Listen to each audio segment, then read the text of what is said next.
വചനം ആത്മമാരിയ ആത്മീയമാമുണർവാലേ ദീപ്തമാക്കണേ. വചനം മഴയായി പെയ്യും, കൃപതൻ നിറവായൊഴുകും, വിടുതൽ നൽകുന്ന വചനം, അറിവിൻ്റെ പൊരുളാകും വചനം, സൗഖ്യമാ ജീവന. ആത്മീയ ഉണർവ്. Praise the Lord. ഹല്ലേലൂയ. യേശുവേ നന്ദി, പരിശുദ്ധാത്മാവേ സ്തോത്രം, പിതാവേ ആരാധന. ഈശോയെ അങ്ങയുടെ നാമം മഹത്വപ്പെടട്ടെ. മിശിഹായിൽ സ്നേഹം നിറഞ്ഞ സഹോദരീ സഹോദരന്മാരെ, വചനം കേട്ടുകൊണ്ടിരിക്കുന്ന ഈ സമയത്ത് നിങ്ങളെയും നിങ്ങളുടെ കുടുംബങ്ങളെയും കർത്താവായ ഈശോ പരിശുദ്ധാത്മാവിനെ ധാരാളമായി നൽകി അനുഗ്രഹിക്കട്ടെ എന്ന് താബോർ ധ്യാനകേന്ദ്രത്തിൽ നിന്ന് പ്രാർത്ഥിക്കുന്നു, ആശംസിക്കുന്നു. കർത്താവിൻ്റെ വചനം ലൂക്കായുടെ സുവിശേഷം 22-ാം അധ്യായം 42 മുതലുള്ള തിരുവചനങ്ങൾ. കർത്താവായ ഈശോ ഗത്സമേൻ തോട്ടത്തിൽ പ്രാർത്ഥിക്കുന്ന ഒരു രംഗമാണ്. അപ്പോൾ കർത്താവിൻ്റെ വചനം ഇങ്ങനെയാണ്: യേശു പ്രാർത്ഥിച്ചു, കല്ലേറ് ദൂരം മാറി മുട്ടിന്മേൽ വീണ് പ്രാർത്ഥിച്ചു. മുട്ടിന്മേൽ വീണ് പ്രാർത്ഥിച്ചു, അതൊരു സത്യമാണല്ലോ. മുട്ടിന്മേൽ നിന്ന് വേദനയോടെ പ്രാർത്ഥിച്ചു. പിതാവേ, അങ്ങേക്ക് ഇഷ്ടമെങ്കിൽ ഈ പാനപാത്രം എന്നിൽ നിന്ന് അകറ്റണമേ, എങ്കിലും എൻ്റെ ഹിതമല്ല അവിടുത്തെ ഹിതം നിറവേറട്ടെ. അപ്പോൾ അവനെ ശക്തിപ്പെടുത്താൻ സ്വർഗത്തിൽ നിന്ന് ഒരു ദൂതൻ പ്രത്യക്ഷപ്പെട്ടു. അവൻ തീവ്രവേദനയിൽ മുഴുകി കൂടുതൽ തീക്ഷ്ണതയോടെ പ്രാർത്ഥിച്ചു. അവൻ്റെ വിയർപ്പ് രക്തത്തുള്ളികൾ പോലെ നിലത്തു വീണു. കർത്താവിൻ്റെ വചനം പറയുകയാണ്, യേശു കർത്താവ് ഗത്സമേൻ തോട്ടത്തിൽ പോയി തീക്ഷ്ണതയോടെ മുട്ടുകുത്തി പ്രാർത്ഥിച്ചു. സഹനം ഏറ്റെടുത്ത് കർത്താവ് പ്രാർത്ഥിച്ചു. എന്നിട്ട് അടുത്ത വചനം പറയുകയാണ്, ഇവനെ ആശ്വസിപ്പിക്കാൻ പ്രാർത്ഥിച്ചിട്ടും കർത്താവിൻ്റെ വേദന മാറുന്നില്ല. എന്നിട്ട് പറയുക, അങ്ങനെ ആ ഒരു സാഹചര്യത്തിൽ ഈശോയെ ആശ്വസിപ്പിക്കുവാൻ മാലാഖമാരെ പിതാവ് അയച്ചു. എന്നിട്ട് പറയാം, എന്നിട്ടും തീരുന്നില്ല കാര്യം. അവൻ തീവ്രവേദനയിൽ മുഴുകിൽ പ്രാർത്ഥിച്ചു, കൂടുതൽ തീക്ഷ്ണതയോടെ പ്രാർത്ഥിച്ചു. അവൻ്റെ വിയർപ്പ് രക്തത്തുള്ളികൾ പോലെ നിലത്ത് വീണു. ഇനി നമ്മൾ 2-3 കാര്യങ്ങൾ മനസ്സിലാക്കണം. ഒന്ന്, ഈ ഗത്സമേൻ തോട്ടം എന്ന് പറയുന്നത് അതൊരു പൂന്തോട്ടമൊന്നുമല്ല. അത് പിന്നെ എല്ലാവരും വന്നിരുന്ന് പ്രാർത്ഥിച്ച് അനുഗ്രഹം പ്രാപിച്ചു പോകുന്നൊരു സ്ഥലം അതുമല്ലായിരുന്നു. അവിടെ കുറേ പേര് അവിടെ അങ്ങനെ ഇരിക്കും. ജെറുസലേം ദേവാലയത്തിൽ തിരുനാളിനൊക്കെ വന്നിട്ടുള്ള ആളുകൾ ഒരുപക്ഷെ അവരവിടെ നിന്നിരുന്ന് വർത്തമാനം പറയുന്നുണ്ടാവും, കുറച്ചാളുകൾ റെസ്റ്റ് എടുക്കുന്നുണ്ടാവും. അത് താഴ്വാരമാണത്. അവിടെ അങ്ങനെ കുറച്ച് പേരൊക്കെ അങ്ങനെ ഇരിക്കുന്നു, അത്രേ ഉള്ളൂ. പ്രാർത്ഥിക്കുന്ന സ്ഥലമാക്കി യേശു അത് മാറ്റി എന്നുള്ളതാണ്. അതുകൊണ്ട് എന്താ മനസ്സിലാക്കേണ്ടത് പ്രിയപ്പെട്ടവരെ? വേദനിക്കുന്ന എൻ്റെ ജീവിതത്തിൽ ഞാൻ എവിടെ ആയിരിക്കുന്നുവോ ആ സ്ഥലം എനിക്ക് പ്രാർത്ഥനയുടെ സ്ഥലമാക്കി മാറ്റാൻ സാധിക്കും. ഇപ്പോൾ നീ വചനം കേട്ടുകൊണ്ടിരിക്കുമ്പോൾ നീ ഒരു കസേരയിലിരുന്ന് വേദനയോടെ കർത്താവെ എൻ്റെ ജീവിതത്തിൽ എന്ത് ചെയ്യുമെന്ന് വളരെ ബുദ്ധിമുട്ടിയിരിക്കുന്ന അവസ്ഥയാണെങ്കിൽ ആ സ്ഥലം നിനക്കിപ്പോൾ പ്രാർത്ഥനയുടെ അഭിഷേകത്തിൻ്റെ സ്ഥലമാക്കി മാറ്റാൻ പറ്റുമെന്ന് ദൈവത്തിൻ്റെ പരിശുദ്ധാത്മാവ് നിന്നെ ഇന്ന് ഓർമ്മപ്പെടുത്തുന്നു. നീ ജോലി ചെയ്യുന്ന സ്ഥലത്ത് നീ ചെല്ലുമ്പോൾ അവിടെയുള്ള ആളുകൾ നിന്നെ വേദനിപ്പിച്ചത് ഓർക്കുമ്പോൾ നിനക്ക് അനങ്ങാൻ സാധിക്കാത്ത വേദനയാണെങ്കിൽ കർത്താവ് പറയുന്നു, ആ സ്ഥലത്തെ നിനക്കൊരു ഗത്സമേൻ തോട്ടമാക്കി മാറ്റാൻ സാധിക്കും. മറ്റുള്ളവർ ജോലി ചെയ്തോട്ടെ, മറ്റുള്ളവർ കുറ്റം പറഞ്ഞോട്ടെ, ആ സ്ഥലം അനുഗ്രഹത്തിൻ്റെ അഭിഷേകത്തിൻ്റെ സ്ഥലമാക്കി മാറ്റാൻ കാവൽ മാലാഖമാരെ അവിടെ കൊണ്ടുവരാൻ നിനക്ക് സാധിക്കും. ഏത് സ്ഥലം എന്നുള്ളത് കർത്താവിൻ്റെ അഭിഷേകം വരുന്ന സ്ഥലം, ആ ഒരു അനുഗ്രഹം സ്വീകരിക്കുന്ന സ്ഥലം, അതാണ് പ്രധാനപ്പെട്ട കാര്യം. എന്നിട്ട് നമ്മൾ വേറൊരു കാര്യം കൂടെ ചിന്തിക്കുക. ഈ സമയത്ത് ശിഷ്യന്മാരെവിടെയാണ്? ശിഷ്യന്മാരവിടെ സൈഡിൽ പോയിരുന്ന് ഒരു കല്ലേറ് ദൂരം മാറിയിരുന്ന് ഉറങ്ങുകയാണ്. ഈ ശിഷ്യന്മാർ ഒരു പ്രാവശ്യം ഈശോയോട് പറഞ്ഞു, ഈശോയെ പ്രാർത്ഥിക്കാൻ ഞങ്ങളെ പഠിപ്പിക്കണമേ എന്ന് പറഞ്ഞു. പ്രാർത്ഥിക്കാൻ പഠിപ്പിക്കണമേ എന്ന് പറഞ്ഞപ്പോൾ ഈശോ അവരെ ഒരു പ്രാർത്ഥന പഠിപ്പിച്ചു, സ്വർഗസ്ഥനായ ഞങ്ങളുടെ പിതാവേ എന്നുള്ള പ്രാർത്ഥന. അതിൻ്റെ ഇടയ്ക്കൊരു പ്രാർത്ഥനയുണ്ട്. എന്താണ്? പ്രലോഭനത്തിൽ ഞങ്ങളെ ഉൾപ്പെടുത്തരുതേ എന്ന്. അന്ന് ആ പ്രാർത്ഥന അവർ ശരിക്കും പഠിച്ചില്ല പ്രിയപ്പെട്ടവരെ. ശിഷ്യന്മാർ ഈശോ പഠിപ്പിച്ച പ്രാർത്ഥന ശരിക്കും പഠിച്ചില്ല. അന്ന് പഠിച്ച് പ്രാർത്ഥിച്ചെങ്കിൽ ഈ സമയത്ത് കർത്താവിൻ്റെ കൂടെ അവരവിടെ ഇരുന്നേനെ. ഉറക്കത്തിൽ എഴുന്നേറ്റിരുന്ന് പ്രാർത്ഥിച്ചേനെ. അവരെന്ത് ചെയ്തു? കർത്താവ് രക്തത്തുള്ളികൾ വേർപ്പ് കണങ്ങളായി അത്രയും വേദനയോടെ പ്രാർത്ഥിക്കുന്ന സമയത്ത് കൂർക്കം വലിച്ചു കിടന്ന് ഉറങ്ങുകയാണ്. നമ്മുടെ ജീവിതത്തിൽ ഇങ്ങനെയുള്ള ചില സംഭവങ്ങളൊക്കെ ഉണ്ടാകും പ്രിയപ്പെട്ടവർ. എന്നിട്ട് എന്താ സംഭവിക്കുന്നതെന്ന് അറിയാമോ? ഈ കർത്താവ് പഠിപ്പിച്ച പ്രാർത്ഥന പഠിക്കാൻ മറന്നുപോയ ഇവരെ കർത്താവ് മുട്ടുകുത്തി നിന്ന് അവിടെ പ്രാർത്ഥിച്ച് കാണിച്ചു കൊടുത്തു. എന്നിട്ട് ഇവരത് കണ്ടില്ലെന്നുള്ളതാണ്. ദൈവം പ്രാർത്ഥിക്കുന്നത് ഇതാ മുൻപിൽ നിന്ന് അവർ കാണുന്നു. മുട്ടുകുത്തി വേർപ്പ് കണങ്ങൾ ഇത് രക്തത്തുള്ളികൾ പോലെ നിലത്ത് വീഴുന്നു. അതുപോലെ അത്രയും ഒരു വേദനയിൽ കർത്താവ് പ്രാർത്ഥിക്കുന്നു, തീവ്ര വേദനയിൽ മുഴുകി പ്രാർത്ഥിക്കുന്നു. പ്രിയപ്പെട്ടവരെ, ഇതൊന്നും ശിഷ്യന്മാർ പഠിച്ചില്ലെന്നുള്ളതാണ് വാസ്തവം. അതുകൊണ്ട് നീ ചിന്തിക്കേണ്ട ഒരു കാര്യം, നിൻ്റെ കുടുംബത്തിൽ നിന്നോട് ചേർന്ന് നിൽക്കുന്ന പലരും, നിൻ്റെ മകനായിക്കോട്ടെ മകളായിക്കൊള്ളട്ടെ, നീ അവർക്ക് വേണ്ടി വേദനിച്ച് കഷ്ടപ്പെട്ട് അവരെ ഒരു നിലയിലാക്കി അവരിന്ന് വലിയ സന്തോഷത്തിലൊക്കെയാണ്. പക്ഷെ നിൻ്റെ ഉള്ളിൻ്റെ വേദന അവരറിയുന്നില്ല. നീ വേദനിച്ച് ഇപ്പുറത്തിരിക്കുമ്പോൾ തൊട്ടപ്പുറത്തിരുന്നവർ മൊബൈൽ കളിച്ചുകൊണ്ടിരിക്കുകയായിരിക്കും. നിൻ്റെ ജീവിതത്തിൻ്റെ വലിയൊരു പ്രശ്നത്തിൽ, ഒരു പ്രതിസന്ധിയിൽ നീ എത്തിപ്പെട്ട് നിൽക്കുമ്പോൾ ഒരുപക്ഷെ നിൻ്റെ മൂത്ത മകൻ അപ്പുറത്തിരുന്ന് ഇൻ്റർനെറ്റിൽ ഫേസ്ബുക്ക് നോക്കിക്കൊണ്ടിരിക്കുകയായിരിക്കും. ഇതൊന്നും നമ്മൾ ഓർത്ത് വിഷമിക്കേണ്ട കാര്യമില്ല. ഇതൊന്നും ഓർത്ത് ആരെയും കുറ്റപ്പെടുത്തേണ്ട കാര്യവുമില്ല. നിൻ്റെ ജീവിതത്തിൽ ദൈവവുമായുള്ള ബന്ധത്തിലൂടെ പ്രാർത്ഥനയുടെ അഭിഷേകത്തിലേക്ക് നീ കടന്നു വരുമ്പോൾ നിൻ്റെ ജീവിതത്തിലെ ഗത്സമേൻ തോട്ടത്തിൽ നീ അനുഗ്രഹിക്കപ്പെടും. നിൻ്റെ ജീവിതത്തിൽ നീ അവിടെ നിന്ന് എഴുന്നേൽക്കുമ്പോൾ നിനക്ക് എല്ലാത്തിനും ശക്തി ഉണ്ടാവും. അതുകൊണ്ടാണല്ലോ കർത്താവ് ശത്രുക്കൾ വന്നപ്പോൾ അവരോട് പറഞ്ഞത്, എഴുന്നേൽക്കുവിൻ, നമുക്ക് പോകാം. കർത്താവ് അവരെ നേരിടാൻ പോവുകയാണ്. അതുകൊണ്ട് ജീവിതത്തെ നേരിടാൻ ഭയപ്പെടുന്ന വ്യക്തിയാണ് നീയെങ്കിൽ, തകർച്ചയുടെ വഴിയിലൂടെ കടന്നു പോകുന്ന വ്യക്തിയാണ് നീയെങ്കിൽ, നീ ചിന്തിക്കേണ്ട ഒരു കാര്യം, നിനക്ക് കരഞ്ഞ് പ്രാർത്ഥിക്കുവാൻ ദൈവം ഒരു സ്ഥലം ഒരുക്കിയിട്ടുണ്ട്. ഒരിക്കലും ഞാൻ ഓർക്കുന്നു, ഇവിടെ ധ്യാനിക്കാനായി വന്ന ഒരു മനുഷ്യൻ പറഞ്ഞൊരു കാര്യം ഓർക്കുകയാണ്. ഈ മനുഷ്യൻ ഒരുപാട് കടങ്ങളൊക്കെ മേടിച്ച് വീട്ടിലാരെ അറിയിക്കുകയല്ല, എല്ലാ കാര്യങ്ങളും സ്വന്തം മാനേജ് ചെയ്യാൻ വേണ്ടി തീരുമാനിച്ചു. വീട്ടിലൊന്നും അറിയിക്കാതെ കുറേ പൈസയായി, 10-24 ലക്ഷം രൂപ കടമായി. കടം കയറി വീട്ടിലൊന്നും പറയാൻ പറ്റുന്നില്ല. വീട്ടിൽ പറയാൻ പറ്റാത്തതുകൊണ്ട് ഇദ്ദേഹം ധ്യാനത്തിന് വന്നിട്ട് തീരുമാനം എടുത്ത ഇതാണ്, ഒന്ന് ഫ്രീ ആകാമെന്നാണ് അച്ഛാ. ഇതാണ് അദ്ദേഹം പറഞ്ഞ വാക്ക്, ഒന്ന് ഫ്രീ ആകാമെന്നാണ്. ഫ്രീ ആകാമെന്ന മനുഷ്യൻ, ഞാൻ കണ്ട കാഴ്ച, പ്രിയപ്പെട്ടവരെ, ഞായറാഴ്ച വൈകുന്നേരം കുർബാന മധ്യേ കണ്ണുനീരോടെ കരഞ്ഞ് പ്രാർത്ഥിക്കുന്നു. തിങ്കളാഴ്ച കരയുന്നു, ചൊവ്വാഴ്ച കരയുന്നു, ബുധനാഴ്ച പരിശുദ്ധാത്മാഭിഷേക ആരാധനയുടെ സമയത്തും കണ്ണുനീരോടെ കരഞ്ഞ് പ്രാർത്ഥിക്കുന്നു. ഫ്രീ ആകാൻ വന്ന വ്യക്തി എങ്ങനെയാണ് ഫ്രീ ആയത്? കരഞ്ഞ് കണ്ണുനീരോടെ പ്രാർത്ഥിച്ചാണ് ആ മകൻ ഫ്രീ ആയത്. എന്നിട്ട് ആ മകൻ പോയ സമയത്ത് ഒരു കാര്യം പറഞ്ഞ കാര്യമാണ്, അച്ഛാ എവിടെ ചെന്ന് അവസാനിക്കുമെന്നറിയില്ല, ഞാൻ ഒരു കാര്യം ചെയ്യാൻ പോവുകയാണ്. ഞാൻ എൻ്റെ കാര്യങ്ങളെല്ലാം ഒരു ദൈവത്തിന് സമർപ്പിച്ചുകൊണ്ട് ഒരിക്കൽ കൂടി ഒന്ന് ട്രൈ ചെയ്യാൻ പോവുകയാണ്. ഒരു വലിയ ബിസിനസ് കാര്യങ്ങളൊന്നുമല്ല, ഒരു ചെറിയൊരു തുടക്കം. ദൈവം ഇടപെടും എൻ്റെ അച്ഛ. അങ്ങനെ പറഞ്ഞ് ഒരു മനുഷ്യൻ ഒരു അഭിഷേകം സ്വീകരിച്ചു പോയി. ഫ്രീ ആകാൻ വന്ന മനുഷ്യൻ ഫ്രീ ആയത് ചീട്ട് കളിക്കാൻ പോയിട്ടോ, കള്ളുകുടിക്കാൻ പോയിട്ടോ, മോശം ബന്ധങ്ങളിൽപ്പെട്ടിട്ടോ, ഫേസ്ബുക്കിൽ കൂട്ടുകാരെ തിരഞ്ഞോ, മറ്റുള്ളവരെയൊക്കെ അന്വേഷിച്ചതുകൊണ്ടല്ല. അവൻ ഫ്രീ ആയത് ദൈവത്തിരുസന്നിധിയിലേക്ക് 4 ദിവസം കണ്ണുനീരോടെ മുട്ടുകുത്തി ആരാധനയുടെ മുമ്പിൽ, സക്രാരിയുടെ മുമ്പിൽ കണ്ണുനീരോടെ പ്രാർത്ഥിച്ചപ്പോൾ ആ ദൈവം ആ മകനെ ആശ്വസിപ്പിക്കാൻ സ്വർഗത്തിൽ നിന്ന് മാലാഖമാരെ അയച്ചു. ആ മകന് തീരുമാനമെടുക്കാൻ പരിശുദ്ധാത്മാവിൻ്റെ ശക്തമായ കൃപ, ആ ഒരു കരം അവന് തെളിച്ചു കൊടുത്തു. പ്രിയപ്പെട്ട സഹോദര സഹോദരി, നിന്റെ ജീവിതത്തിൽ ദൈവം ഇത് ആഗ്രഹിക്കുന്നു. നീ ഒന്ന് മനസ്സിലെ ഭാരങ്ങൾ ഇറക്കി വെക്കാൻ നീ ഒന്ന് കരഞ്ഞ് പ്രാർത്ഥിക്കുക.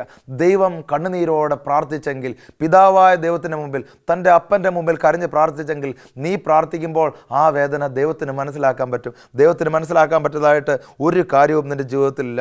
ചില കാര്യങ്ങളൊന്നും നിനക്ക് ആരോടും പറയാൻ പറ്റില്ല. അങ്ങനെ ചില കാര്യങ്ങളുണ്ട്. ജീവിത പങ്കാളിയോട് പോലും പറയാൻ ഭയപ്പെടുന്ന ചില കാര്യങ്ങളൊക്കെ ഇല്ലേ? അങ്ങനെയൊക്കെ ഉണ്ട് ചില കാര്യങ്ങൾ. അങ്ങനെയുള്ള കാര്യങ്ങൾ നീ എന്ത് ചെയ്യണം? നിനക്ക് പറയാൻ പറ്റുന്നൊരു ദൈവമുണ്ട്. ആ ദൈവം നിൻ്റെ വിശുദ്ധ ഗ്രന്ഥത്തിലുണ്ട്. വിശുദ്ധ ഗ്രന്ഥം തുറന്ന് പ്രാർത്ഥിച്ച്, അത് വായിച്ച്, അതിൻ്റെ അഭിഷേകം സ്വീകരിച്ച്, മുട്ടുകുത്തി നിന്ന് കണ്ണുനീരോടെ പ്രാർത്ഥിക്കുമ്പോൾ നിൻ്റെ ജീവിത പങ്കാളിയെ നേരിടാനുള്ള ശക്തി, തുറന്ന് പറയാനുള്ള ശക്തി നിനക്ക് കർത്താവായ ദൈവം നൽകും. കർത്താവ് അനുഗ്രഹം തരും. ഈശോയുടെ അനുഗ്രഹവും അഭിഷേകവും സ്വീകരിക്കുന്ന വ്യക്തിയെ ഒരു വ്യക്തിക്കും തോൽപ്പിക്കാൻ സാധിക്കുകയില്ല. കർത്താവിൻ്റെ വചനം ഇങ്ങനെയാണ് പറയുന്നത്. സെഫാനിയയുടെ ഗ്രന്ഥം അതിൻ്റെ 3-ാം അധ്യായം 13-ാമത്തെ തിരുവചനം, അവർ സുഖമായി മേയുകയും വിശ്രമിക്കുകയും ചെയ്യും, ആരും അവരെ ഭയപ്പെടുത്തുകയില്ല. എങ്ങനെയാണ്? കർത്താവിൻ്റെ അഭിഷേകം സ്വീകരിച്ചതുകൊണ്ടാണിത്. കർത്താവിൻ്റെ കൃപ സ്വീകരിച്ചത് കൊണ്ടാണ്. ഈ ഗത്സമേൻ തോട്ടത്തിലെ പ്രാർത്ഥന, ദൈവത്തിൻ്റെ പ്രാർത്ഥന ഒരു അനുഗ്രഹം സ്വീകരിക്കലായിരുന്നു, ഒരു അഭിഷേകം സ്വീകരിക്കലായിരുന്നു. കർത്താവ് പിതാവായ ദൈവം ആ ദൈവത്തെ ശക്തിപ്പെടുത്തുകയായിരുന്നു. കർത്താവിൻ്റെ വചനം നമ്മളെ ഓർമ്മപ്പെടുത്തുന്നു. ജ്ഞാനത്തിൻ്റെ പുസ്തകം അതിൻ്റെ 5-ാം അധ്യായം 17-ാം തിരുവചനം, അവിടുത്തെ ഭുജം അവരെ കാത്തുകൊള്ളും. കർത്താവിൻ്റെ കരം അതാണ്, അവിടുത്തെ ഭുജം അവരെ കാത്തുകൊള്ളും. കർത്താവ് തീക്ഷ്ണതയാകുന്ന കവചമണിയും, തങ്ങളുടെ വൈരികളെ തുരത്താൻ തൻ്റെ സൃഷ്ടികളെ ആയുധമണിയിക്കും. അവിടുന്ന് നീതിയെ മാർച്ചട്ടയാക്കും. കർത്താവ് എന്തോ ഒരു അഭിഷേകമാണ് നൽകുന്നത്. കർത്താവ് നിനക്ക് വേണ്ടി അനുഗ്രഹം തരുന്ന ദിവസം, നിന്നെ ശക്തിപ്പെടുന്ന ദിവസം, നിൻ്റെ ശത്രുക്കളെ തോൽപ്പിക്കുന്ന ദിവസം, അത് നിൻ്റെ മുമ്പിലുണ്ട്. നിൻ്റെ വേദന നിൻ്റെ കർത്താവിന് മുമ്പിൽ, ഗത്സമേൻ തോട്ടത്തിൽ പ്രാർത്ഥിച്ച കർത്താവിന് മുമ്പിലേക്ക് ഒന്ന് സമർപ്പിക്കുക. ഹല്ലേലൂയ. കർത്താവിൻ്റെ തിരുവചനം സങ്കീർത്തനം അതിൻ്റെ 131, 2, 3, മാതാവിൻ്റെ മടിയിൽ ശാന്തനായി കിടക്കുന്ന ശിശുവിനെ പോലെ ഞാൻ എന്നെ തന്നെ ശാന്തനാക്കി. ശാന്തമായി ഉറങ്ങുന്ന ശിശുവിനെ പോലെയാണ് എൻ്റെ ആത്മാവ്. ഇസ്രായേലേ, ഇന്നും എന്നേക്കും കർത്താവിൽ പ്രത്യാശ വയ്ക്കുക. ഒരു കുഞ്ഞിനെ പോലെ, ഒരു ജനത്തോട് പറയും, ഒരു കുഞ്ഞിനെ പോലെ കർത്താവിൽ പ്രത്യാശ വയ്ക്കുക. ദൈവത്തിൻ്റെ മുമ്പിലേക്ക് നിൻ്റെ ആ ഒരു വേദനയെ സമർപ്പിക്കുക. ഉറപ്പിച്ചു വയ്ക്കുക. പിതാവായ ദൈവത്തിൽ അർപ്പിച്ച പ്രത്യാശയാണ് കർത്താവായ ഈശോയ്ക്ക് കാൽവരി കുരിശിലേക്കുള്ള യാത്രയിൽ കുരിശ് ഏറ്റെടുക്കുവാൻ ശക്തി നൽകിയത്. പിതാവായ ദൈവത്തിൽ, ഈശോയിൽ, പരിശുദ്ധാത്മാവിലുള്ള നിന്റെ പ്രത്യാശയാണ് നിന്റെ ഗത്സമേനിയിൽ കുരിശെടുക്കുവാനുള്ള ശക്തി നിനക്ക് തരുന്നത്. Praise the Lord. പ്രിയപ്പെട്ടവരെ, ചിലപ്പോഴൊക്കെ ആളുകൾ ഫോൺ ചെയ്ത് പറയും, ഐസിയുവിൻ്റെ മുമ്പിലാണ് നിൽക്കുന്നത് വെച്ചാൽ അപ്പച്ചൻ ഐസിയുവിലാണ്, അമ്മച്ചി അല്ലെങ്കിൽ ജീവിത പങ്കാളി അല്ലെ കുഞ്ഞ് ഐസിയുവിലാണ്, ഡോക്ടർമാർക്ക് പോലും പ്രതീക്ഷയില്ല, ഒന്ന് പ്രാർത്ഥിക്കണേ, വിശുദ്ധ കുർബാനയിൽ സമർപ്പിച്ച് പ്രാർത്ഥിക്കണേ, അല്ലെ മധ്യസ്ഥ പ്രാർത്ഥന ഗ്രൂപ്പിനോടൊന്ന് പ്രാർത്ഥിക്കാൻ പറയണമേ, ഇങ്ങനെയൊക്കെ പറഞ്ഞ് വിളിക്കും. പ്രിയപ്പെട്ടവരെ, ജീവിതം ബാലൻസിൽ നിൽക്കുകയാണ്. അങ്ങോട്ടും ഇങ്ങോട്ടൊന്നും അറിയില്ല. വേദനയോടെ മനുഷ്യൻ ഉരുകുമ്പോൾ പ്രിയപ്പെട്ടവർ, നിങ്ങൾ പ്രാർത്ഥിക്കണം. കർത്താവായ ഈശോയെ വിളിച്ച് പ്രാർത്ഥിക്കണം. കർത്താവായ ഈശോയെ വിളിച്ച് പ്രാർത്ഥിക്കുക. പ്രാർത്ഥിക്കുന്ന ഒരു വ്യക്തി ഉണ്ടെങ്കിൽ ആ വ്യക്തിയെ ദൈവം സമൃദ്ധമായിട്ട് ഏറ്റെടുത്ത് അനുഗ്രഹിക്കും. നിങ്ങളുടെ അപ്പച്ചൻ അല്ലെ നിങ്ങളുടെ ജീവിത പങ്കാളി രോഗിയായി കിടക്കുന്നെങ്കിൽ, ഒരു പ്രതീക്ഷയും നഷ്ടപ്പെട്ട് കഴിയുകയാണെങ്കിൽ എന്തു ചെയ്യണം? നിങ്ങൾ മുട്ടുകുത്തി പ്രാർത്ഥിക്കുമ്പോൾ ആ സ്ഥലത്തിൻ്റെ പേരാണ് ഗത്സമേനി. നിങ്ങളവിടെ ചോര വിയർപ്പാക്കി പ്രാർത്ഥിക്കുന്ന സ്ഥലം, അതിൻ്റെ പേരാണ് ഗത്സമേനി. നിങ്ങൾ ഒറ്റപ്പെട്ട് ഒരാളും സഹായിക്കാനില്ലാതെ ഡോക്ടർമാർ പോലും കൈവഴിഞ്ഞപ്പോൾ പിതാവായ ദൈവത്തിലേക്ക് പ്രതീക്ഷ വെച്ച് പ്രാർത്ഥിക്കുന്നുണ്ടെങ്കിൽ ആ സ്ഥലത്തിൻ്റെ പേരാണ് ഗത്സമേനി. ആ ഐസിയുവിൻ്റെ കോറിഡോർ ഉണ്ടല്ലോ, അതാണ് നിന്റെ ഗത്സമേനി. അവിടെ നീ മുട്ടുകുത്തുമ്പോൾ നിന്റെ കർത്താവായ ദൈവം പരിശുദ്ധാത്മ ശക്തി അയച്ച് ശക്തിപ്പെടുത്തുന്ന സ്ഥലമാണത്. പ്രിയപ്പെട്ടവരെ, ആ സ്ഥലത്ത് നീ വിയർപ്പൊഴുക്കുന്നത് വെറുതെ ആവില്ല. കർത്താവായ യേശു ഗത്സമേനിയിൽ വിയർത്തത് നമ്മൾ ചിന്തിക്കണം. വളരെ തണുത്ത കാലാവസ്ഥയാണ്, വളരെ തണുപ്പ് എന്ന് പറഞ്ഞാൽ അത്രയും തണുപ്പ് സമയത്ത് കർത്താവ് വേർത്ത് കുളിക്കുകയാണ്. ഈ ഐസിയുവിൻ്റെ മുമ്പിൽ അവിടെ നല്ല തണുത്ത എയർ കണ്ടീഷൻ ആയിരിക്കാം, പക്ഷെ നീ വേർത്ത് കുളിക്കുകയാണ്. നീ മുട്ടുകുത്തി പ്രാർത്ഥിക്കുക, കർത്താവായ യേശുവിനെ വിശ്വസിക്കുക. യേശു പറഞ്ഞല്ലോ, കർത്താവിൻ്റെ വചനം പറയുന്നുണ്ടല്ലോ, കർത്താവിൻ്റെ വചനം ഇങ്ങനെയാണ് പറയുന്നത്. റോമാക്കാർക്ക് എഴുതിയ ലേഖനം 10-ാം അധ്യായം 11, അവനിൽ വിശ്വസിക്കുന്ന ഒരുവനും ലജ്ജിക്കേണ്ടി വരികയില്ല എന്നാണല്ലോ വിശുദ്ധ ഗ്രന്ഥം പഠിപ്പിക്കുന്നത്. ഗത്സമേനിയിൽ മുട്ടുകുത്തിയാൽ നീ ലജ്ജിക്കേണ്ടതായിട്ട് വരികയില്ല. ഒരിക്കൽ പോലും നിൻ്റെ ജീവിതത്തിൽ ലജ്ജിക്കേണ്ടതായിട്ട് വരികയില്ല. ജീവിതത്തിൽ ഒന്നും പറഞ്ഞറിയിക്കാൻ പറ്റാത്ത വേദന, ആരും മനസ്സിലാക്കാൻ പറ്റാത്ത വേദന, ആത്മഹത്യക്ക് തയ്യാറെടുക്കുന്ന വേദന എല്ലാം കർത്താവ് കാണുന്നു. Praise the Lord. പ്രിയപ്പെട്ടവരെ, ഒരിക്കൽ ഒരു സ്ത്രീ വന്ന് പറഞ്ഞത് ഓർക്കുന്നു. അവരുടെ ഭർത്താവും കൂടെ ഒരു ദൂര സ്ഥലത്തേക്ക് യാത്ര പോയിക്കൊണ്ടിരിക്കുകയായിരുന്നു. ബൈക്കിൽ യാത്ര ചെയ്യുന്നു, ഭർത്താവും വണ്ടി ഓടിക്കുന്നു, ഭാര്യ പുറകിലിരിക്കുന്നു. അവർ സ്നേഹത്തോടെ സംസാരിച്ച് യാത്ര ചെയ്തുകൊണ്ടിരിക്കുന്ന സമയത്ത് ഒരു അപകടം ഉണ്ടായി. ഭാര്യ വണ്ടിയിൽ നിന്ന് തെറിച്ചുപോയി, ഭർത്താവ് തെറിച്ചുപോയി ഒരു കല്ലിന്മേൽ പോയി തലയടിച്ച് റോഡ് സൈഡിൽ കിടന്ന് രണ്ടുപേരെ ആശുപത്രിയിലാക്കി. ഭാര്യയ്ക്ക് വലിയ കുഴപ്പമൊന്നുമില്ലാതെ അങ്ങനെ തിരിച്ചു വന്നു. പക്ഷേ ഭർത്താവിന് അത് കഴിഞ്ഞ് പിന്നെ ഓർമ്മ കിട്ടുന്നില്ല. ഈ ഭാര്യ കണ്ണുനീരോടെ പറയുന്നൊരു കാര്യമുണ്ട്, ഇങ്ങനെയൊന്നും ആയിരുന്നില്ല അച്ഛാ, എന്ത് പറഞ്ഞിട്ടും ഒരു ഓർമ്മ കിട്ടുന്നില്ല, എന്ത് നടന്നെന്നറിയില്ല, ഭാര്യയെ തിരിച്ചറിയാൻ പറ്റുന്നില്ല, മക്കളെ തിരിച്ചറിയാൻ പറ്റുന്നില്ല, ഇവർക്ക് സങ്കടം സഹിക്കാൻ പറ്റുന്നില്ല. വർഷങ്ങളായിട്ട് സ്നേഹിച്ച് ഒരുമിച്ച് ജീവിച്ചിരുന്നവർ ഒരു സുപ്രഭാതത്തിൽ തിരിച്ചറിയാൻ പറ്റാത്ത അവസ്ഥ. ഇവർ പറയും, ഞാൻ എന്തിന് ജീവിക്കണം, ആത്മഹത്യയെക്കുറിച്ച് പോലും ചിന്തിച്ചു, മനസ്സിന് താങ്ങാൻ പറ്റാത്തത്ര ഭാരം. ഓരോ വ്യക്തികൾക്കും ജീവിതത്തിൽ വലിയ വലിയ ഭാരങ്ങളുണ്ട്. ഈ ഭാരം ആരോടും പറഞ്ഞിട്ട് പ്രത്യേകിച്ച് കാര്യമില്ല. പ്രിയപ്പെട്ടവരെ, നിൻ്റെ ജീവിതത്തിൻ്റെ ഗത്സമനിയിൽ നീ മുട്ടുകുത്തണം. നിൻ്റെ ജീവിതത്തിൻ്റെ ഒറ്റപ്പെടലിൽ, നിൻ്റെ ജീവിതത്തിൻ്റെ തകർച്ചയിൽ നീ മുട്ടുകുത്തി പ്രാർത്ഥിക്കണം. കർത്താവായ ഈശോയുടെ മുട്ടുകുത്തി പിതാവിൻ്റെ കരങ്ങളിലേക്ക് ജീവിതത്തിൻ്റെ വേദനയെടുത്ത് സമർപ്പിച്ചപ്പോൾ പിതാവായ ദൈവം കൂടെ നിന്നു. പിതാവായ ദൈവം രക്ഷാകര ദൗത്യത്തിലേക്ക് ഇതാ പരിശുദ്ധാത്മ ശക്തി അയച്ചു. ഇതാ കർത്താവ് വഴിയിൽ ശിമയോനെ ഒരുക്കി. പിതാവിനറിയാം ദൈവം യേശു ഏതൊക്കെ സ്ഥലങ്ങളിൽ കുരിശുമായിട്ട് വീഴുന്നു, ഏതൊക്കെ സ്ഥലത്ത് തളർന്നു വീഴുന്നു, ഇതെല്ലാം അറിയാം. പിതാവായ ദൈവം ഇതാ ഒരു ശിമയോൻ എന്ന് പറയുന്ന ഒരു വ്യക്തിയെ അയച്ചില്ലേ. അത് വളരെ അത്ഭുതത്തോടെ ഞാൻ കാണുന്ന ഒരു കാഴ്ചയാണ്. ഒരുപക്ഷെ ഈ ശിമയോൻ ഒരിക്കലും തിരിച്ചറിഞ്ഞിട്ടുണ്ടാവുകയില്ല ഈശോ കുരിശ് ചുമക്കുമ്പോൾ ഈശോയെ വന്ന് സഹായിക്കാമെന്ന്. ഒരിക്കൽ ചിന്തിച്ചിട്ട് പോലും ഉണ്ടാവില്ല ആ വ്യക്തി. ഒരുപക്ഷെ ഈശോ യാത്ര ആരംഭിക്കും മുമ്പ് ശിമയോനെക്കുറിച്ച് അധികം ചിന്തിച്ചിട്ടുണ്ടാവുകയില്ല. പക്ഷേ ഇതാ വഴിയിലൂടെ നടന്നു പോകുമ്പോൾ ഈശോ തളർന്ന് മുന്നോട്ട് പോകാൻ ശക്തിയില്ലാതായപ്പോൾ മുന്നിൽ ഒരു അത്ഭുതം കണക്കെ പ്രത്യക്ഷപ്പെടുന്ന ശിമയോനെ പട്ടാളക്കാർ നിർബന്ധിച്ചപ്പോൾ ഈ ശിമയോൻ കുരിശെടുക്കുന്നു. നിങ്ങൾ നോക്കിയേ, ഗത്സമേനിയിൽ തളർന്ന് പ്രാർത്ഥിച്ച കർത്താവിനെ തളർച്ചയിൽ സഹായിക്കാൻ ഒരു മനുഷ്യനെ ദൈവം അയച്ചു, ശിമയോൻ എന്ന് പറയുന്ന ഒരു മനുഷ്യനെ. ഇതൊക്കെ വലിയൊരു സത്യം നമുക്ക് വിളിച്ചോടുന്നത്. പ്രിയപ്പെട്ടവരെ, നമ്മുടെ ജീവിതത്തിൽ ഇങ്ങനെ സഹായിക്കാൻ ദൈവം ആരെങ്കിലുമൊക്കെ ചില സ്ഥലത്ത് കൊണ്ടുപോയി നിർത്തും. പ്രാർത്ഥിക്കുന്ന വ്യക്തിയുടെ വഴികളിൽ താങ്ങായി ദൈവം സഹായത്തിനെത്തും. കാവൽ മാലാഖമാരെ അയക്കും, ശക്തിപ്പെടുത്തും. വിശുദ്ധീകരിക്കേണ്ട വ്യക്തിയാണെങ്കിൽ വിശുദ്ധീകരിച്ചതിന് ശേഷം നിൻ്റെ മുമ്പിലേക്ക് അയക്കും. അതൊരു നന്മയായിട്ട് മാറും. ശത്രുവിനെ പോലും ഒരുപക്ഷെ നിൻ്റെ മുമ്പിലേക്ക് അയക്കുന്നത് അനുഗ്രഹമാക്കി മാറ്റാനാണ്. കർത്താവിനത് സാധിക്കും, ദൈവത്തിനത് സാധിക്കും. നീ പൂർണ്ണമായിട്ടും വിശ്വസിക്കുക. നമ്മൾ ഗത്സമേൻ തോട്ടത്തിൽ കർത്താവ് പ്രാർത്ഥിക്കുന്ന സമയത്ത് ശിഷ്യന്മാരോട് പറഞ്ഞൊരു കാര്യമുണ്ട്, നിങ്ങൾ ഉണർന്നിരുന്ന് എനിക്ക് വേണ്ടി പ്രാർത്ഥിക്കുക. നോക്കുക, ഈശോ ശിഷ്യന്മാരോട് പ്രാർത്ഥനാ സഹായം ചോദിക്കുകയാണ്. എന്താ കാരണം? ഈശോ പൂർണ്ണമായും മനുഷ്യനാണ്. ഈശോയുടെ ശരീരത്തിൽ ഓരോ വേദനയും ഏറ്റെടുക്കാൻ പോവുകയാണ്. കർത്താവിന് ആ ഒരു വേദനയുടെ ആധിക്യം. കർത്താവ് പറയുകയാണ് ശിഷ്യന്മാരോട്, നിങ്ങൾ എന്നെ ശക്തിപ്പെടുത്താൻ വേണ്ടി പ്രാർത്ഥിക്കുക, ഉണർന്നിരുന്ന് പ്രാർത്ഥിക്കുക. ഈശോ പോലും എൻ്റെ ശിഷ്യന്മാരോട് ചേർത്ത് നിർത്തിയവരോട് പ്രാർത്ഥനാ സഹായം ആവശ്യപ്പെട്ടില്ലേ? പ്രിയപ്പെട്ടവരെ, നിങ്ങളുടെ ഗത്സമേൻ തോട്ടത്തിൽ നിങ്ങൾ ഒറ്റയ്ക്കിരുന്ന് വേദനിപ്പിച്ച് ഇതെല്ലാം കൂടെ തലയിലിട്ട് പെരുപ്പിച്ച് ഒരു മാനസിക രോഗി ആകുന്നതിന് മുമ്പ് നിൻ്റെ ജീവിതത്തിൻ്റെ ഈ ഒരു വിഷമം പങ്കുവെക്കാൻ പറ്റിയ ചിലരെങ്കിലും നിനക്കുണ്ടാവണം നിൻ്റെ ജീവിതത്തിൽ. ഈ ഒരു സോഷ്യൽ മീഡിയയുടെ കാലഘട്ടമല്ല പ്രിയപ്പെട്ടവരെ ഇപ്പോൾ. നിങ്ങൾ ചിന്തിച്ച് നോക്കിയേ, ഫേസ്ബുക്ക് ഉണ്ട്, നിങ്ങൾക്ക് വാട്സപ്പ് ഉണ്ട്, ട്വിറ്റർ ഉണ്ട്, എല്ലാ കാര്യങ്ങളും ഉണ്ട് അല്ലേ? ഓരോ ഫേസ്ബുക്കിലും എത്രയോ ആയിരക്കണക്കിന് സുഹൃത്തുക്കളുണ്ട് ജീവിതത്തിൽ അല്ലേ? പക്ഷേ നമ്മുടെ ജീവിതത്തിൻ്റെ ഗത്സമേൻ തോട്ടത്തിൽ നമ്മോടൊത്ത് ഉണർന്നിരുന്ന് പ്രാർത്ഥിക്കുന്ന എത്ര സുഹൃത്തുക്കൾ എനിക്കുണ്ടെന്നുള്ളത് എൻ്റെ ജീവിതത്തിലെ ഏറ്റവും പ്രധാനപ്പെട്ട ചോദ്യമാണ്. കാരണം ഗത്സമേൻ തോട്ടം എല്ലാ വ്യക്തികൾക്കും ഉണ്ടെങ്കിൽ എന്നോടൊത്ത് ഉണർന്നിരുന്ന് പ്രാർത്ഥിക്കുന്ന എത്ര പേർ എൻ്റെ ജീവിതത്തിലുണ്ടെന്നത് വലിയൊരു സത്യം, ഒരു തിരിച്ചറിവാണ്. നിങ്ങൾ ഇത്രയും ചിന്തിച്ചോണ്ടാൽ മതി. നിങ്ങൾ ഏറ്റവും വലിയ സുഹൃത്തുക്കളെന്ന് വിചാരിക്കുന്നുണ്ടല്ലോ ഈ ഫേസ്ബുക്കിൽ, പിന്നെ 10,000-3000 സുഹൃത്തുക്കൾ, 4000 സുഹൃത്തുക്കളൊക്കെ. ഞാൻ ചോദിച്ചോട്ടെ പ്രിയപ്പെട്ടവരെ, നിങ്ങൾ 2 ദിവസം ഈ ഫേസ്ബുക്ക് ഉപയോഗിക്കാണ്ടിരിക്കുക. നിങ്ങളെ എത്ര പേര് തിരിച്ച് വിളിച്ച് ചോദിക്കുന്നു നോക്കിയാൽ, നിങ്ങൾക്ക് സുഖമാണോ, അല്ലെങ്കിൽ നിങ്ങൾ ആശുപത്രിയിലാണോ, നിങ്ങൾക്ക് എന്ത് പറ്റി, ഇങ്ങനെ നിങ്ങളുടെ വേദനയും നിങ്ങളുടെ ദുഃഖവും അന്വേഷിക്കുന്ന ഈ 4000 പേരിൽ എത്ര പേരുണ്ടെന്ന് നിങ്ങൾ ചിന്തിച്ച് നോക്കുക. ഒരുപക്ഷെ ആരും ഉണ്ടായിരിക്കില്ല. പക്ഷേ നമ്മൾ ദിവസവും ഈ 4000 പേരെ അന്വേഷിച്ചിറങ്ങുകയാണ്. പ്രിയപ്പെട്ടവരെ, അർത്ഥശൂന്യമായ കാര്യങ്ങളാണ് നമ്മൾ ചെയ്തു കൂട്ടുന്നത് ഓരോ ദിവസവും. നമ്മൾ ചിന്തിക്കേണ്ട ഒരു കാര്യം, നമ്മളെ പ്രാർത്ഥനയിലൂടെ താങ്ങി നിർത്തുന്ന ഏറ്റവും കുറഞ്ഞൊരു 10 പേരെങ്കിലും നമുക്കറിയണം. അതാണ് യഥാർത്ഥ സുഹൃത്തുക്കൾ എന്ന് പറയുന്നത്. അതാണ് ബന്ധമെന്ന് പറയുന്നത്. അല്ലാതെ ഫേസ്ബുക്കിൽ ഒരു 3000 കൂട്ടുകാരെ ഉണ്ടാക്കിയിട്ട് എല്ലാവർക്കും നമ്മൾ ഓരോരോ പോസ്റ്റും ചെയ്ത് ഓരോരോ ഹാപ്പി ബർത്ത്ഡേയും ഗുഡ് മോർണിംഗ് അയച്ചതുകൊണ്ട് ഇതൊന്നും ജീവിതത്തിൽ ഒന്നും നേടാൻ നമ്മളെ സഹായിക്കില്ല. കർത്താവിൻ്റെ അഭിഷേകം സ്വീകരിക്കാൻ നമ്മളെ സഹായിക്കണമെന്നുണ്ടെങ്കിൽ, ജീവിതത്തിലൊരു ആത്മീയ വ്യക്തിയായിട്ട് നമുക്ക് മാറണമെന്നുണ്ടെങ്കിൽ, നമ്മളെ അറിയുന്ന, നമുക്ക് വേണ്ടി മുട്ടുകുത്തി പ്രാർത്ഥിക്കുന്ന ചില വ്യക്തികളെങ്കിലും നമ്മുടെ ജീവിതത്തിൽ തീർച്ചയായും നമുക്കുണ്ടായിരിക്കണം. അങ്ങനെയുള്ള ഒരു ജീവിതം, അങ്ങനെയുള്ള ഒരു സുഹൃത്തുക്കൾ, അങ്ങനെ ഒരു കൂട്ടം നമുക്കുണ്ടായിരിക്കട്ടെ. നിങ്ങളുടെ കുടുംബങ്ങളോട് ചേർന്ന്, നിങ്ങളുടെ കുടുംബത്തോട് ചേർന്ന് പ്രാർത്ഥിക്കുന്ന, നിങ്ങളുടെ കുടുംബത്തെ പ്രാർത്ഥനയിൽ സപ്പോർട്ട് ചെയ്യുന്ന ഒരു 3 കുടുംബങ്ങളെങ്കിലും നിങ്ങൾക്കുണ്ടാവണം. അങ്ങനെയുള്ള ഒരു ബന്ധം നിങ്ങൾ രൂപപ്പെടുത്തണം പ്രിയപ്പെട്ടവരെ. ഗത്സമേൻ തോട്ടത്തിൽ ഈശോ ശിഷ്യന്മാരോട് പറഞ്ഞു, നിങ്ങൾ പ്രാർത്ഥിക്കണമെന്ന് പറഞ്ഞു.